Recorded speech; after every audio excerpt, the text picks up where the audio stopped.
Yo, what is going on, guys? My name is Andrew Aurora, and I help artists and producers bring their creative vision to life through mixing and mastering. And today I'm going to be going over the 25 things that I wish I knew when I started mixing and mastering. Now, I've been making a full-time living in Nashville, Tennessee as an audio engineer for about 6 years now, and I've been mixing and mastering music for about 5 years. And there are a bunch of things that I've learned along the way in my audio journey, and these are going to be 25 things that I wish I knew when I started, and I want to share them with you so that way you know exactly what you need to do when you're starting. And of course, if you enjoy this video, be sure to hit that subscribe button as I put out a video like this every single week to help artists and producers learn how to mix and master their music, and be sure to hit that notifications bell so that way you never miss a video. Now, for the very first thing that I wish I knew when I started mixing and mastering music was how to build templates. So this is probably one of the biggest tips I can share with you, and something that I don't hear people talk about as much as I feel like they should. And templates are an absolute game changer. I mean, for a long time, I used to build my entire sessions from the ground up without ever using a template, and I wasted so much time just creating tracks from scratch, creating routing from scratch, setting up all my plugins from scratch, instead of actually, creating a template that was saved with all my favorite stuff, all my routing, all my tracks already set up, so that way I could save so much time and just get right into mixing after prepping my session. And for a long time, I just really didn't know about templates, never even thought about templates. And even if you're beginning and you're like, I'm not really sure how I like my routing, I'm not really sure what plugins I like, I'm not really sure what I want to put on a template, that is totally fine. Just start out with the most simple stuff. So if you know, for example, that you're always going to be setting up, a kick track, a snare track, a keyboard track, vocal track, whatever, tracks that you're always setting up, have those set up just right from the beginning, so that way you can, quit wasting your time setting up all this stuff from scratch. And then as you continue to learn what your favorite plugins are, what your favorite settings are, what your favorite routing is, then you can eventually save that into your template and just build off of this foundation over time, and eventually have a template that you are so used to, that you know in and out, that you will be able to just put your tracks into these sessions and just get to mixing ASAP, and be able to, have the songs already sounding like they're almost completely mixed just by putting them into your template. This will save you so much time, and whether you're an artist or a producer, or you're somebody who's wanting to mix and master music for a living, this is going to make you so much more money, because at the end of the day, time is money, and the more time you can save, the more songs that you can mix, the better that you can get, and ultimately the more money you can make and the more work-life balance that you can have within your life. Now, the next thing that I really wish that I knew when I first started mixing and mastering was the importance of speed. So speed is literally everything if you're wanting to make a career out of this, and let me explain why. So the quicker that you can mix and master songs, the more music that you can mix and master, which means the better that you can get, the more experience that you can get, and ultimately the more clients you can take on, the more money you can make, and of course the happier the clients will be, because the quicker you can get a song sent back to them, the better. Now, for me, when I first started mixing and mastering, it literally used to take me weeks, if not months, to mix and master one song. But the quickest at this point in my career that I've ever been able to mix and master a song was about 45 minutes. But there are actually people out there who are way quicker than that. However, it's not just about the benefits of mixing and mastering music quickly that you should be worried about. You should also be thinking about the actual detriments of taking too long. So if you take way too long on a song, your ears start to play tricks on you. One of the most powerful things that you can have as a mixer is the ability to hear something and immediately identify what's wrong with it and immediately fix it as soon as possible. Now, how do you get fast? Now, before I actually mentioned templates, but there's a lot of other things that you can do to speed up your workflow besides just templates. Some of those things include saving plugin presets, saving plugin chains, having key commands, organizing your plugins so that way you can easily access your favorite ones at a given notice, creating macros, which are literally like key commands that are all bundled into one key command, so you can do like 4 or 5 key commands with just one key command, and so forth. Now, if you're slow right now and it's taking you weeks or even over a month to mix and master a song because you're just learning, don't be hard on yourself. Everyone starts somewhere, and trust me, I spent so much time trying to learn how to mix and master music, and I would be stuck on one song for months when I first started. So just don't be hard on yourself. It's taking you a while now. Just keep practicing, keep working and you will get better and start saving your favorite chains and start creating templates. Now, real quick, if you're enjoying this video, I wanted to mention my free resource, the essentials that you need to become a beast at mixing and mastering. I created this free resource so that way you would know exactly what you needed to focus on right at the beginning of your mixing and mastering journey, so that way you can become an absolute beast. And not only that, I included some of my favorite resources to help you get started to develop a very strong foundation on your mixing and mastering journey. So if you want to pick that up, you can do so by clicking the link in the description of this video. Now on to the next tip. Now, the third thing that I wish I knew when I started mixing and mastering was if it doesn't exist in 3 places, it does not exist. So admittedly, I actually did know this before I started mixing and mastering, and that's only because my professor in college absolutely hammered this into our heads before we ever got anywhere near a board. And he shared this story with us, and I can't exactly remember all the details, but it went something along the lines of there was this big band where they had recorded everything onto tape. This is back when everything was recorded on tape and not digital. And I don't know who it was in the process. I don't know if it was an engineer on the job or a producer or whatever, but they had the tape with them with all the progress, all the recordings, about I think a year or more worth of recordings on this tape. And they got on a subway and they set it down next to their feet, like in a bag.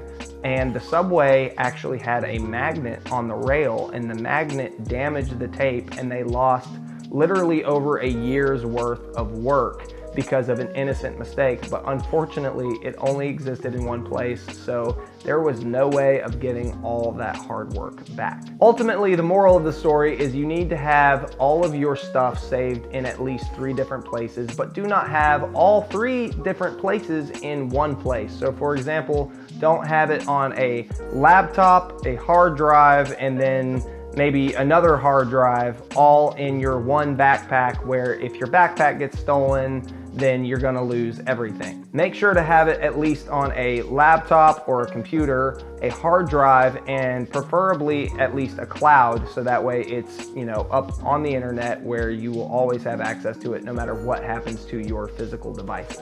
Tip number 4 that I wish that I knew before I started mixing and mastering is that college is a complete waste of time and money.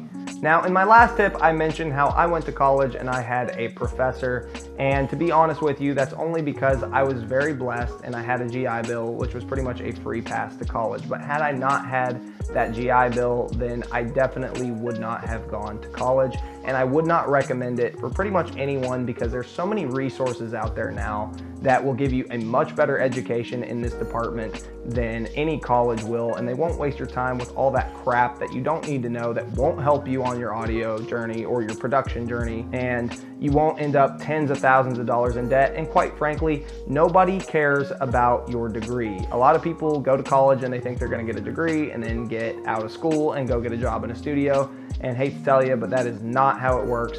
Nobody cares about your degree. So overall, I would say college is a waste of time, because there's so many resources out there where you can just get a far better education for far less and just not waste all your time and all your money. Tip number 5 that I wish that I knew when I started mixing and mastering is that small upgrades can make all the difference. So when we first get into audio, we're wanting to think about, you know, nice plugins, nice gear, maybe even sound treatment, but it's the smaller upgrades that are going to make a huge difference, not only in your workflow, but in your quality of life. So for example, when I started out, I was actually on a little MacBook Pro for a while, and though that thing wasn't the powerhouse that I needed it to be, it certainly got the job done for quite a while until I got a nicer computer. Now, before I got a nicer computer, there were some things that I did that really helped my workflow. For example, I invested in a separate mouse, and I also invested in a separate keyboard that I could plug into my laptop, and having that separate keyboard and separate mouse sped up my workflow so much. But on top of that, being able to connect to a separate monitor also sped up my workflow, because I had more screen real estate as opposed to that little laptop screen. But on top of that, there are some other things to think about besides just, you know, stuff for your laptop. When you're working at your desk all the time, you're going to be, you know, exposing your eyes a lot to screens, and you're going to be sitting in a chair a lot. And as I continued to work on music, and as I continued to spend my time, you know, working in front of a computer, my eyes got more and more strained. My back started to get to a point where, you know, I would literally have to lay down because there was this spot like at the top of my spine where my neck meets my spine, where I would just get pain and I couldn't stand it anymore. And I eventually had to invest in about $120 gaming chair that you can see right here in the video. And it literally changed my life. I mean, you know, sitting at the desk all the time, having a nice chair is actually a priority. On top of that, having some nice glasses that actually protected my eyes from all the blue light exposure was also a priority, because my eyes were getting more and more tired to the point where I couldn't even look at screens anymore without having to take a break every 5 or 10 minutes. I highly recommend, before you worry about plugins and nice gear and all that other stuff, I recommend that you invest in some glasses to protect your eyes, you invest in a nice chair to protect your back, and you invest in some other things to speed up your workflow, like a cheap mouse, a cheap keyboard, and even maybe $100 or $120 monitor, so that way you can plug your laptop into that monitor and have more screen real estate. It will absolutely change your life, it'll speed up your workflow, and you will thank me later. The next tip that I wish that I would have known when I started mixing and mastering was key commands. So when I was in college, they did talk about key commands, but honestly, I didn't really know what they were talking about in general when I first started going to school. And it was actually a while before I started messing around with key commands, but key commands will change your life and speed up your workflow, and they are an absolute must. Now, I wouldn't necessarily say obsess over key commands like right at the beginning, like if you're on like day one, right? But learn some basic key commands. Learn how to save your session. Instead of hitting File Save every time, learn to hit Command S or Control S, depending on whether or not you're on Mac or Windows, and that will save you so much time. On top of that, it may even save your session, because the last thing you want to do is have your, session crash and you haven't saved in like 30 minutes. Also, learn key commands for other things like deleting tracks or duplicating tracks or things like that, and then eventually learn how to do macros, which are combinations of key commands at one time. I've actually got a video where I show my audience how to do a macro to humanize MIDI when they're programming and producing music, which I will actually put a key card or a button somewhere in the video here for you guys to go check that out. I also have a macro for exporting my entire session in just one click of a few buttons. So instead of me having to go like file, export, and like selecting the whole session and all that other stuff, I literally just hit like 4 buttons at one time, and it does like 3 or 4 key commands all at once, and my session is ready to export. And that saves me so much time. You might think, oh, well, it's only a few seconds it's saving me. Well, a few seconds over the course of days and weeks and months and years of you doing this will eventually turn into hundreds, if not thousands of hours that you end up saving by learning your key commands, learning macros, and just start identifying the things that you're doing constantly and ask yourself, is there a key command or a macro that I could create for this, so that way I save time and quit having to, waste as much time. The next thing that I wish that I knew when I started mixing and mastering is that lots of compression is not evil. So when I started, I thought, compressing something too much could potentially be bad. I think a lot of people when they're starting out are afraid to like compress too much or EQ too much or whatever. And I was kind of in that same boat. But the reality is that sometimes compressing the crap out of something can sound really, really good. And some plugins even sound better when you compress a bunch with them. For example, the CLA 76 compressor plugin, in my opinion, sounds best when you're hitting it at about 7 dB of compression. Now, not every compressor sounds good with 7 dB of compression, but this particular compressor to me gets the best sound when you hit it around 5 to 7 dB of compression. Another thing that I tend to do pretty often is I actually will layer multiple compressors on my vocals. I usually have around 3 compressors, and between the 3 of them, there tends to be close to 10 or more dB of compression total, but it always sounds good to me.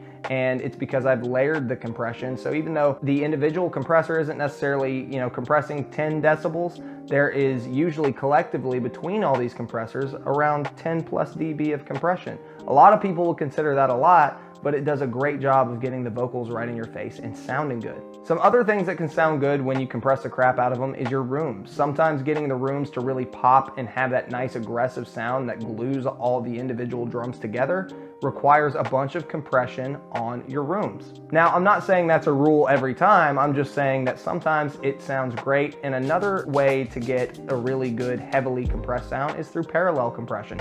A lot of people will use parallel compression where they'll squash the crap out of something and then run it parallel and blend it in with the main signal, and it'll sound fantastic. At the end of the day, you'll get different sounds from different compressors and with different amounts of compression, so just experiment and see what sounds good, and don't be afraid to overcompress. The next tip that I have for you that I wish I would have known when I started was don't be afraid to push plugins too far. So this kind of goes hand in hand with the last tip, but I think a lot of us, when we get started, are afraid to push things too far. We want to make little small adjustments because we're afraid it might not be right or might not sound good if we push things too far. But the reality is some plugins just sound great when you push them. For example, the SSL channel strip plugin from Waves, or probably even the Universal Audio one. I haven't actually tried that one yet, but probably any variant of the SSL channel strip will sound fantastic when you push it quite a bit. To me, when I use the SSL channel strip, I tend to push it sometimes close to 10 dB on the top end, or if I'm EQing a snare, sometimes like 10 dB of 200 Hertz on this EQ plugin. Now, am I saying that that's a set fast rule? No, I'm not trying to say that, but what I am saying is that this particular EQ just sounds more musical and brings out the most character, usually when you push it more than 1 or 2 dB. At the end of the day, it really just boils down to experimenting and not being afraid to push plugins and see what you can get out of them. The next tip I wish I knew when I started was that compression can be used to create movement. So utilizing compressors, depending on which compressor you use, can really help to create or limit the movement of a sound.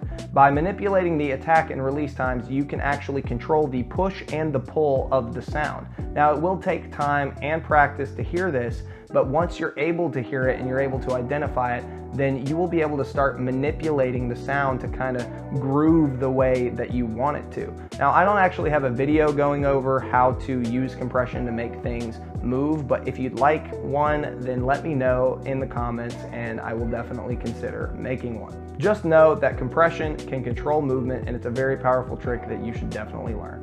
The next thing that I wish I knew when I started is that learning the tools you have is more powerful than having a lot of tools. So I mentioned this earlier, that a lot of us will fall into the trap of wanting to buy more and more plugins. And don't get me wrong, some of my favorite plugins that I have purchased. But the reality of it is that at the end of the day, an EQ is an EQ and a compressor is a compressor. And yes, some of them sound different and some of them have different kinds of, uses. But at the end of the day, you don't need 20 or 30 EQs and compressors to pick from. In fact, I actually only use probably about 3 different EQs and maybe about 3, 4, 5 different compressors most of the time, depending on the use. And for me, at this point in my career, I rarely ever buy plugins unless I feel like they're gonna solve a problem or in some way, shape, or form make my life easier if I have them than if I don't have them. At the end of the day, pretty much any EQ and compressor, if you know what you're doing, can be used to achieve the sound that you want to achieve. And you really don't need to be throwing a bunch of money at more plugins, more EQs, more compressors. Just focus on getting good at what you have and learning how to use it, and that will make you so much better than having a bunch of plugins that you don't know how to use. Now, the next thing that I wish I knew when I first started mixing and mastering is I wish that I understood phase. So phase is kind of a nerdy thing, and it's not as glamorous as talking about plugins or mixing tips, but it's very important, and if you don't understand it, then you can absolutely destroy your mix. Now, I'm not going to go into some nerdy explanation on phase because I like to keep things simple, but basically, if something is in phase, it typically sounds good. If something is out of phase, it typically sounds weak, bad, or disappears altogether. And basically what it means to be in phase is if you have 2 different recordings where on their waveforms they both move up together and they both move down together. But if they're out of phase, they typically move opposite of each other. And I'll try to put like a little diagram up here to give you like a visual so that way you can see what I'm talking about. Now, this isn't the only example of phase, but this is a simplified example of it. And one of the most common places that you're going to run into phase issues is with naturally recorded drums. More specifically, the snare top and snare bottom, or the overheads. Now, for my example, I'm going to use a snare top and snare bottom to show you what I'm talking about.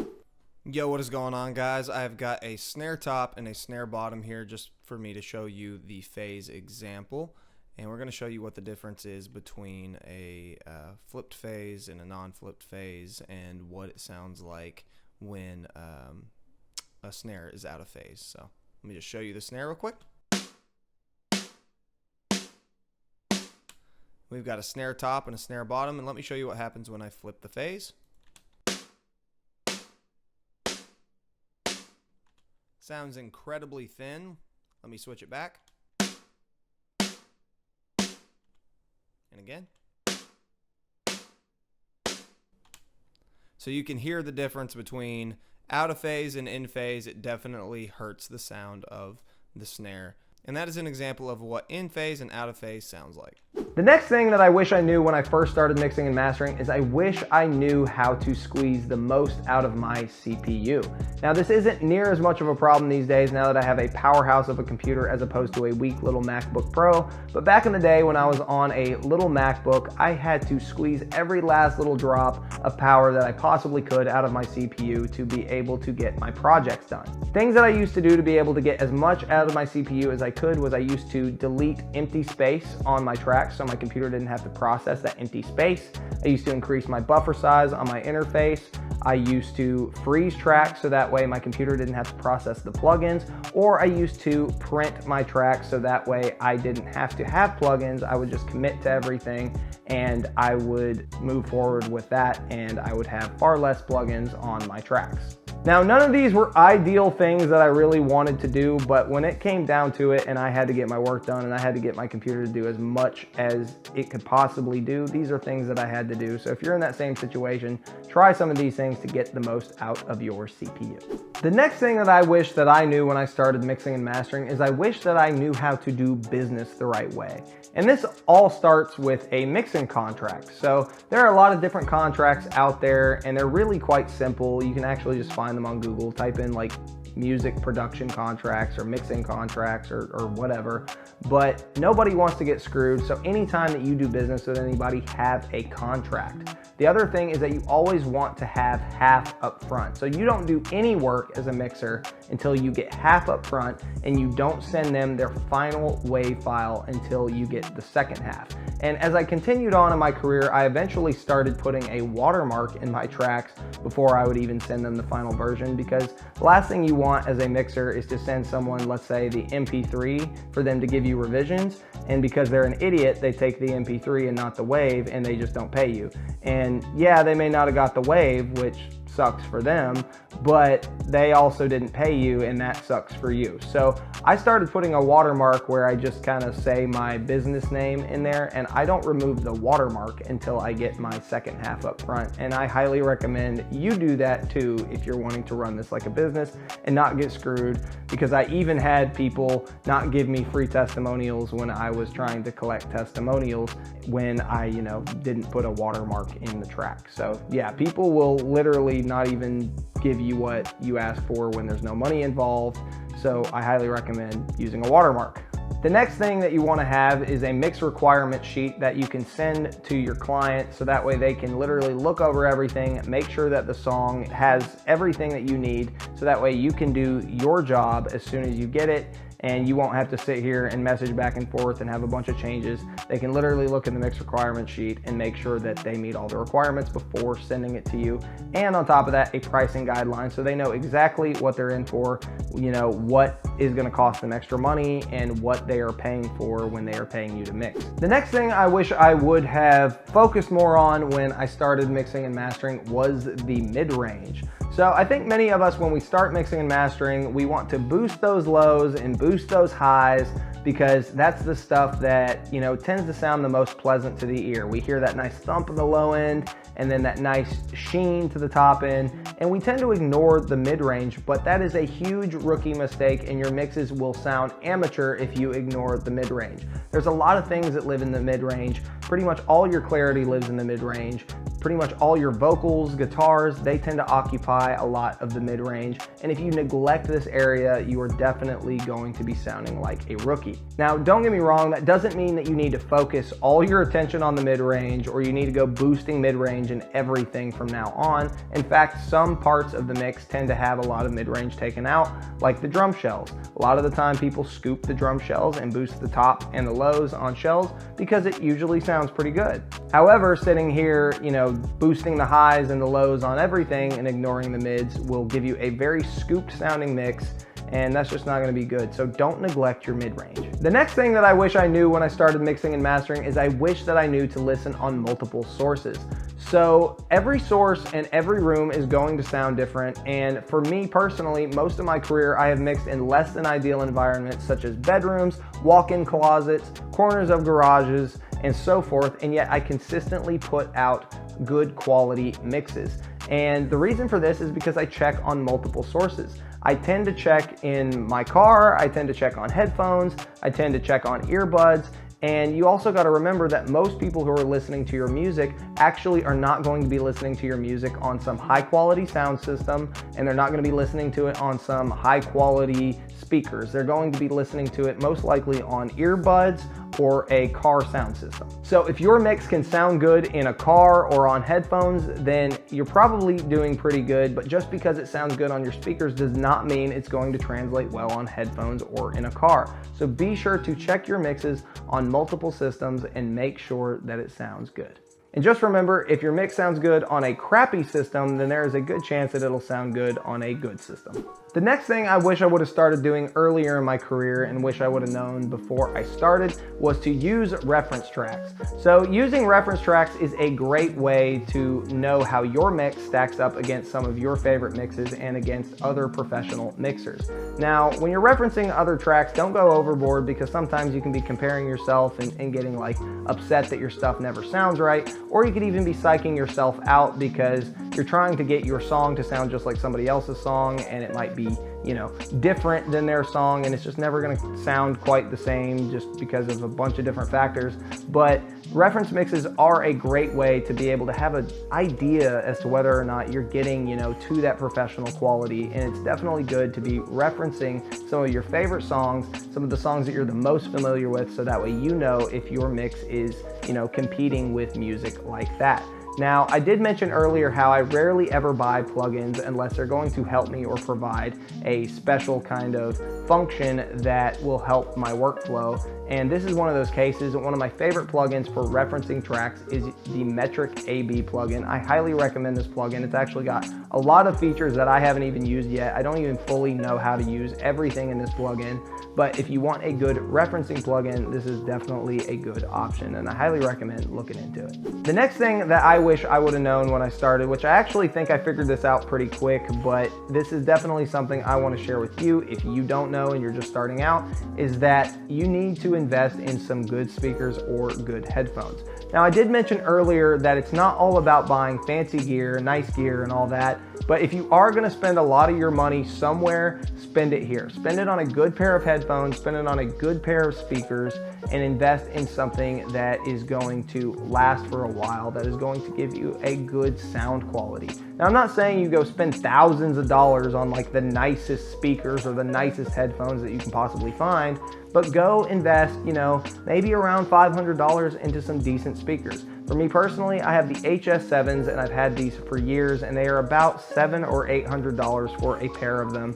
And they're really good speakers. They're certainly not the nicest speakers out there, but they will definitely get the job done when you are starting out and you want to invest in a decent quality set of speakers. The next thing that I wish I knew when I first started mixing and mastering was I wish I knew about top-down mixing. Now, disclaimer, this is a little bit more of an advanced technique in my opinion, and I don't recommend that people who are just starting out do it, but for people who are a little bit experienced and who are comfortable with their tools and whatnot, I definitely recommend looking at top-down mixing. Now, what is top-down mixing? It's literally kind of what it sounds like. It's focusing on making big moves from the top and working your way down. So for example, let's say that I load up a track into my template and I hear that there's a little bit too much 4K. Instead of going and hunting down 3 or 4 tracks that might have too much 4K, I just go to the master and I notch out a little bit of 4K on the master. This will, one, save me time on having to go EQ 3 or 4 different tracks at once, but it'll also mean that I don't have to do as much EQ on the individual tracks because I made that move on the master. Another example is if I'm mixing into a compressor. If I have the compressor gluing all my tracks together and adding a little bit of compression to everything, then I may not have to do as much compression on the individual tracks. The problem with this for people who are beginning with mixing and mastering is they may save things on their buses and on their master that really don't sound that good because they're just learning, and then they're gonna end up spending a lot of time fighting themselves. For example, if you have too much mid-range cut out of your drum bus, you're just gonna be fighting yourself, and if you forget all about that, then you're never gonna fix it, and you're gonna be wondering, why does my overheads always sound weird? Or if you have, everything hitting a compressor too hard on your master, you're wondering why your mixes always sound squashed. It's because you're slamming your compressor too hard on your master bus, and because you're just learning and you haven't really understood yet what is too much and what is too little, and maybe you haven't gotten into the habit of actually checking everything or figuring out how to gain stage, then you're going to be fighting yourself a lot and causing yourself a lot of problems with top-down mixing. So my personal recommendation is when you're starting out, you don't save a bunch of, let's say, compressors or chains on your master bus or on your individual buses. You just kind of start out small and then you work your way up and figure out, what you like, and start saving the things that you do all the time on your chain. But don't start with top-down mixing. Once you get a little bit more experience, then start experimenting with it, because once you get familiar with your template and your gain staging and everything like that, then top-down mixing can actually save you a bunch of time and allow you to make big moves with a lot less work, and ultimately help you get more consistent mixes overall. And this is personally one of my favorite approaches. Now, the next thing that I wish that I would have known, or better yet, not worried about when I was learning about mixing and mastering, was I wish I wouldn't have worried about mixing in mono or listening in mono. Now, I know this one might ruffle some feathers with some people online, because there are a lot of people on YouTube and there are a lot of famous mixers out there who swear by checking their mix in mono and listening to it in mono. But for me personally, I've never cared about what the mix sounded like in mono for my own music, and I've never worried about it for anybody else's music. And one of the greatest mixers of all time, Chris Lord Algae, doesn't care about it either. In fact, I think it was him or another mixer that said if they are listening to it in mono, they don't really care what it sounds like anyway. And the fact is that nowadays, most people are never going to hear your mix in mono anyways, because almost every sound system or sound source that they're going to be listening to it on is stereo. Car systems, headphones, and now even cell phones these days are coming with stereo speakers. So really the most common places that they might listen to it in mono is, maybe a mono laptop speaker, maybe a mono Bluetooth speaker, and maybe if they're in a club where the sound system is set up poorly, like they're on a budget and it's got a mono signal that's like chained from one speaker to the other and it's not an actual stereo. But that's really the only time that somebody's probably ever going to hear your mix in mono, and I just don't worry about it. So, some people swear by it, and if you want to experiment with it and see if you like it, then I'm not telling you not to. I'm not saying it's bad, but I am saying that I don't care about it. So, yeah. The next thing that I wish I would have known, or better yet, wish I would have done less of when I started mixing, was mixing in solo. Now, I know if you've been looking up YouTube mixing tips online, then you have heard this one a million times, but there is a reason that you have. The fact of the matter is that nobody else is going to hear it in solo but you, and what matters is how the individual elements sound in context with the rest of the mix, not how they sound in solo. Solo is a powerful tool, and there is a time and a place to use it, but don't fall into the trap of spending too much time in solo. Use it when you really need to narrow in and focus on something, but always check it in context with the rest of the mix. The next thing that I wish I would have known when I started mixing music is I wish I would have known to cut out frequencies that are not contributing to my mix. So for example, if I have an electric guitar that has a bunch of high-end sizzle and it's not contributing to the mix, it's not making the mix better, then that high-end needs to go because it's taking up space for my hi-hats, my cymbals, my vocals, and really any other thing that has high-end frequency information, and it's also taking up headroom. Same goes with the low-end frequencies. If I have low-end frequencies in the guitars or low-end frequencies in the vocals that aren't contributing to the mix, then they need to go because they're taking up the space for my kick and my bass, and they are ultimately taking up headroom in my overall mix. Now, I'm not saying go and cut out all the sizzle in your guitars or go cut out the lows out of everything. I'm not saying that, but I am saying to identify, are these frequencies in the way, or are they contributing anything to my mix? Or are they just there and causing problems and they need to go? Because if they need to go, then get rid of them. Don't leave them there because they are going to ultimately rob the other elements in your mix of having the space that they need, and it's going to take up headroom in your overall mix. So just get rid of frequencies that aren't contributing and making the mix better. The next thing that I wish I would have known when I started mixing is that saturation is a godsend. Now, when I started mixing, I actually didn't understand saturation really, so I didn't use it for a while. Now I use it all the time. I use saturation on keys, synths, vocals, just to breathe life and breathe harmonics into my music. I mean, saturation at this point is such a big part of my mixing game, and it really should be a big part of yours too. Saturation is a great way to add nice harmonics to your sounds, how to really pull everything out of that sound and breathe life into it, as well as sometimes add a nice pleasant distortion to your music. So definitely experiment with saturation. It is possible to overdo it, so don't go overboard, but definitely experiment with saturation and don't wait forever to start playing with it like I did. Now, the next thing that I wish I knew when I started mixing and mastering was that clippers are a godsend. So you may be thinking to yourself, well, isn't clipping a bad thing? And normally you would be right. Within the digital workspace, clipping does kind of sound like crap. But back in the day on analog gear, they would actually clip the analog gear on purpose because it would sound really good. It would add like harmonics and saturation to the sound. And nowadays we've got plugins that simulate this analog clipping effect. And what clipping is it's kind of like limiting, except limiting smashes down the transient every time it hits the wall. Whereas with clipping, what you're doing is you're chopping off the top of the transient and bringing the body closer to the top of the transient, usually resulting in a much more full and in-your-face sound. And this tends to sound phenomenal on drums, but it will also sound really good if you use it on your master. And for years, I've been using the JST clipper, which has been my personal favorite clipper, but I recently got Ozone 10 and it comes with a clipper in it, and I've been using that on my mastering chain.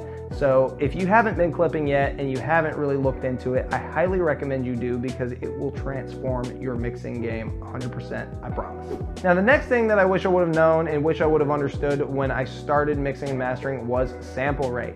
So sample rate's kind of a nerdy thing, and I'm not gonna go into like all the nerdy stuff about it, but basically if your session sample rate and your track sample rate don't match, then you are going to be in for a world of headache. So what will happen if they don't match is your song will either sound slowed down and down pitched or sped up and up pitched. And I have actually had it happen a couple times, or more times than I like to admit, where I've had a client send me something and I forgot to check the sample rate. I mixed the song, I sent it back to them, and they responded telling me that it sounded like it was down pitched or slowed down, or it just didn't sound right. And I immediately knew what had happened, and I had to go and adjust the sample rate, and then I basically had to mix the song over again. So make sure to always check your sample rate with your tracks and with your session. And if your tracks and your session don't match, make sure to match your session to your tracks, not your tracks to your session. Again, it'll cause more problems if you do it the other way, so just make sure to match your session to your tracks, and thank me later. The next thing that I wish I would have known, or quite frankly would have made more of a habit of when I started mixing and mastering, was asking myself or the client, what is the BPM of the song? So this seems really simple and really silly, but when you're worried about just making things sound good, sometimes you kind of overlook these things like, oh, what's the BPM of the song? And knowing the BPM of the song will make your life way easier, because if you know the BPM, then you can sync all your delays to the BPM, so that way you don't have to sit here and do math and like count out the perfect delay times or whatever for some tempo that you tapped out. Just ask the client what the BPM is, and it'll make your life so much easier, and you can sync it up right to the BPM of the song, because most delay plugins nowadays have the ability to sync to the session BPM. And on top of that, it will make automation easier, because your grid will line up perfectly with your tracks, or at least it should, assuming you're working with good artists and they gave you the right BPM. But it'll just make your life easier, so make sure that you know the BPM of your song. Now, last but not least, the last thing that I wish I would have known and understood better when I was getting started was I wish that I would have understood how to get a good low end. Now, when I started mixing, I really didn't ever get a good low end. In fact, I didn't even really pay that much attention to my low end frequencies, because quite frankly, I couldn't hear them. I mean, I didn't know what they were supposed to sound like, and I didn't know how to nail the low end, so I ended up with flubby low end, not solid low end, just overblown low end. And at the end of the day, if you don't have good low end, your mixes are going to suck, period. You have to learn how to tame your lows and make your kick and your bass work together, because those are predominantly the low end driving instruments, and let them rule that low end frequency spectrum, which means that you need to be cutting out low end frequencies from instruments that are not serving that low end frequency spectrum.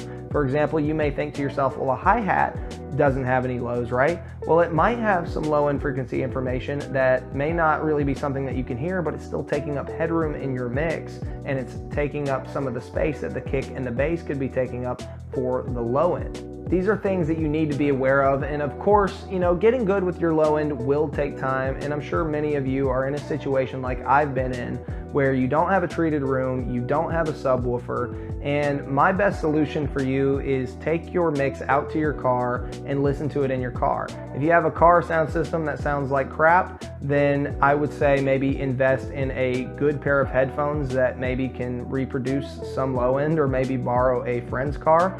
Or, if you're in a really tight spot, then maybe you could invest in an analyzer and go off of what you can see. Now, I normally wouldn't tell somebody to mix with their eyes, but I mean, if your situation's really that bad and you really just don't have any good sound source where you can listen to low end and get an accurate idea of what it might sound like, then I would recommend maybe an analyzer. And of course, I would recommend comparing it to some of your favorite mixes on the sound sources that you have available, just to see kind of what you can hear and where it sits, because most speakers at the end of the day will produce down to around 40 hertz. You may not produce the super sub lows, but you can at least get a general idea of where your mix sets in relation to another mix. And then of course use analyzers to see how much more or less low end your mix has than maybe one of your favorite mixes, and just kind of go off of that and just keep practicing, and eventually you'll hopefully figure out a way to kind of discern where your lows should be for whatever listening environment you're in. But you have to master your lows, otherwise your mixes will suck. So that is the 26 things that I wish I would have known when I started mixing and mastering. I hope you guys enjoyed this video, and of course, if you did, drop a like and share this with somebody who can gain some value from it. And before I go, I wanted to mention one more time my free resource, the Essentials to Become a Beast at Mixing and Mastering. Go ahead and pick this resource up so you can start establishing a strong foundation on your mixing and mastering journey. And of course, if there's anything that you wish you would have known when you started your mixing and mastering journey, be sure to leave it in the comments. Let's chat. Let's have some discussions about it. And I look forward to chatting with you guys soon. See you next week. Peace.